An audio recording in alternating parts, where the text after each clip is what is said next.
Hello everybody, and welcome to my Media Museum.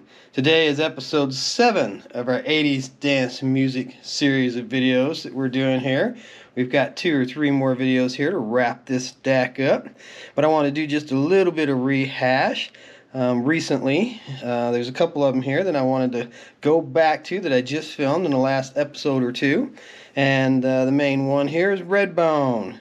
Come and Get Your Love. Now, I didn't recognize this when filming it before, and in fact, some of the comments I made were because I mixed Redbone up with the band Fishbone. If you've ever heard of Fishbone, or the movie Tapeheads with Tim Robbins and John Cusack, you'll see here the soundtrack and songs by Fishbone. Fishbone was the band that I was confusing with Redbone and talking about. This song, actually, I put it on and immediately knew it. And this is a perfect example of not recognizing a band, not recognizing the title, but knowing a song and knowing it well. This was in the Guardians of the Galaxy recently. Of course, it came out in 73, hit the charts in 74, as we've discussed previously. But a lot of you may know it from the Guardians of the Galaxy, and it goes, "Oh, oh, what's the matter, baby? Come and get your love." See, and I did not put that together. I did not recognize that at all. Just like this other one here that I want to look at. We already showed the B-side in a previous video, but for those who did not see that, we'll quickly show you Susie Girl being on the B-side there of that platter. But the next one up is another case of the same thing. I recently filmed this one in one of the last episode or the one before it, and did not recognize Hamilton, Joe, Frank, and Reynolds. Don't Pull Your Love didn't bring any tune or melody to my head. But the minute I put it on to check it out, "Don't pull your love out on me, honey. Take my heart, my soul, my money, but don't leave me drowning in my tears." Now, that song I know extremely well. And, this is another reason why so many times when I'm flipping through a box and they make me an offer to buy the whole box, I'm willing to, because there's lots of songs like this that you know really, really well, but you don't know the artist or the title, and it just slips right by you when you're flipping through. Some songs, that way you might even want to buy. For the example of Come and Get Your Love, I would have bought that one. Don't You Pull Your Love It on Me? Probably not, because even though I know the song, and I know the song well, it's not really my type music. And I stand by Oh Come and Get Your Love here being in an 80s dance music video, because even though it's from the 70s, and this band referred to themselves as swamp rock, this sounds a lot like something that would have come out of Motown to me. It doesn't really sound like rock, not my kind of jamming guitars and screaming vocals kind of stuff. So anyways, I wanted to take a minute and go back over and rehash those. And while de-sleeving ones to film today for the next episode and those coming up, there's this one too that kind of rang a bell for me on the other side. I wanted to check it out, and when I was checking it out, and it's got a different artist on the other side, I flipped this one over, and "Oh, how happy you have made me. Oh, how happy." Shades of Blue. I think I confused that with another band as well. So anyways, it's another example. I did not do a good job of singing that tune for you there, but hopefully it was enough for you to recognize it. In May of '66, it hit number 12 on the charts, so it is a chart topper, one that you probably know well. But it's another example of another one that I would have flipped through. And no, I haven't filmed this in a previous episode in this series. This is a new platter here. A lot of the other ones here that we were looking at, of course, I already filmed. So this one is not part of the rehash, but this Mel and Tim, Backfield in Motion, that rang some bells for me.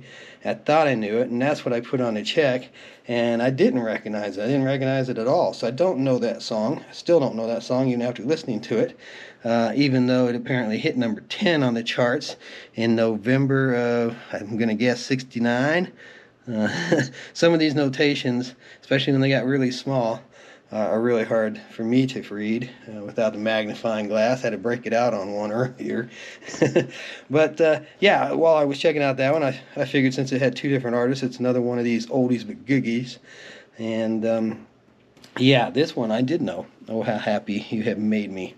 And that's a good song. I like that song. So now, since we're doing kind of a rehash video here, and I wanted to show the labels. Now, these were all filmed in recent episodes as well.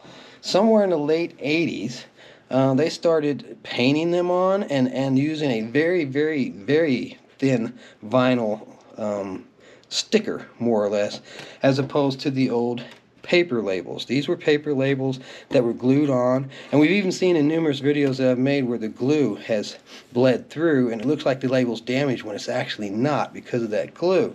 So you can clearly see, bumping the camera there, sorry, you can clearly see that this paper label, come back and look at the fishbone, you can even really see, you know, where it's bubbled up from the glue. But I've got 3 of them here in a row that I wanted to rehash. 1987. You can see this one almost looks painted on.